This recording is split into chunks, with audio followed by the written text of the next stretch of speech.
नमस्कार, मैं हूं अर्पित और आप देख रहे हैं द पैम्फलेट। पिछले 24 घंटे से सोशल मीडिया पर यूपीआई यानी यूनिफाइड पेमेंट इंटरफेस पर खूब बहस चल रही है। कहा जा रहा है कि यूपीआई जो अब तक फ्री था उस पर चार्जेस लगा दिए गए हैं और अब पेमेंट करने के लिए पैसा देना पड़ेगा। इसका सच क्या है, हम आपको बताते हैं। सबसे पहले जान लेते हैं कि आखिर हुआ क्या है। हाल ही में national payments corporation of India यानी एनपीसीआई, जो कि यूपीआई की गवर्निंग बॉडी है, उसने एक सर्कुलर जारी किया है। सर्कुलर में लिखा हुआ है कि 1 अप्रैल से पीपीआई यानी प्रीपेड पेमेंट इंस्ट्रूमेंट्स जैसे कि पेटीएम वॉलेट द्वारा 2000 रुपए से ऊपर के ट्रांजैक्शंस करने पर इंटरचेंज चार्ज लगेगा। ये चार्ज फ्यूल, एजुकेशन, रिचार्ज और अलग अलग सर्विसेज के लिए अलग अलग है। इसके अलावा एनपीसीआई ने एक और चार्ज इंट्रोड्यूस किया है। ये है वॉलेट लोडिंग चार्ज। यानी अगर कोई यूजर अपने वॉलेट में 2000 से अधिक रुपए लोड करता है तो वॉलेट उस बैंक को जिसके माध्यम से पैसा लोड हुआ है 0.15% चार्ज देगा। अब आपको उदाहरण के माध्यम से समझाते हैं कि ये कैसे काम करेगा और क्या हमें भी यूपीआई यूज करने के लिए कोई पैसा देना पड़ेगा। मान लीजिए मेरे पास एचडीएफसी बैंक का एक अकाउंट है और मैं पेटीएम वॉलेट को पेमेंट के लिए यूज करता हूं। अब अगर मैं अपने वॉलेट में 10,000 रुपए अपने एचडीएफसी अकाउंट से यूपीआई के माध्यम से डालता हूं तो पेटीएम एचडीएफसी बैंक को इसका 0.15% देगा। बैंक को यह पैसा उनके द्वारा सुविधा उपलब्ध कराने के लिए दिया जाएगा। मतलब हमें इस स्थिति में कोई भी पैसा नहीं देना है। ये वॉलेट और बैंक के बीच की बात है। अब आगे की कहानी इंटरचेंज रेट की।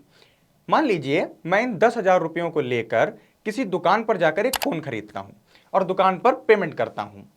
ऐसी कंडीशन में दुकानदार को पेमेंट एक्सेप्ट करने के लिए जो भी बैंक के ऐप सुविधा उपलब्ध करा रहा है यानी सर्विस प्रोवाइडर जैसे गूगल पे या फोन पे, जो कि दुकानों पर अपना क्यूआर लगा रहे हैं, वो पेटीएम वॉलेट को जिससे मैंने पेमेंट किया है उसको इंटरचेंज चार्ज देंगे। ये चार्ज अलग अलग सर्विसेज के लिए अलग अलग है, जैसा कि मैंने आपको पहले बताया। मान लीजिए आप अपनी गाड़ी में फ्यूल डलवाते हैं तो 0.5%, इंश्योरेंस सर्विसेज को पेमेंट करते हैं तो 1% और किसी सरकारी सुविधा के लिए पेमेंट करते हैं तो 1% इंटरचेंज फी लगेगी। इसमें भी कई कैटेगरीज में मैक्सिमम चार्ज 10 रुपए या 15 रुपए फिक्स कर दिया गया है, यानी इससे ऊपर का कोई चार्ज नहीं देना है और कुल मिलाकर ये चार्ज हमें नहीं देना है। साथ ही यह भी बहुत ही क्लियर कर दिया गया है कि एक व्यक्ति से दूसरे व्यक्ति यानी पर्सन टू पर्सन ट्रांजैक्शंस पर कोई भी चार्ज नहीं लगाया जा रहा है। यानी अगर आप अपने मित्र, अपने फैमिली वालों को 5, 10, 50,000 रुपए भेजते हैं तो उस पर कोई चार्ज नहीं लगेगा। और एक खास बात, कुल यूपीआई पेमेंट्स में से 99.9% पेमेंट्स बैंक खाते से लिंक्ड यूपीआई इनेबल्ड ऐप से होते हैं, ना कि वॉलेट से।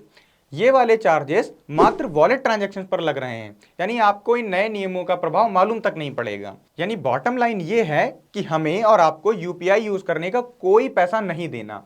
वित्त मंत्री निर्मला सीतारमण कुछ दिन पहले ही यह स्पष्ट रूप से कह चुकी हैं कि यूपीआई एक पब्लिक गुड की चीज है और हमारे इस पर चार्ज लगाने का कोई प्लान नहीं है। तो जो लोग अभी सोशल मीडिया पर यह कह रहे हैं कि हम कैश पर वापस चले जाएंगे, उन्हें चिंता करने की कोई जरूरत नहीं है। वो आराम से अपनी सुविधाओं को जारी रखने के लिए यूपीआई पेमेंट कर सकते हैं और डिजिटल इंडिया को बढ़ाते रह सकते हैं। ऐसी ही और जानकारी के लिए देखते रहिए दी पैम्फलेट। धन्यवाद।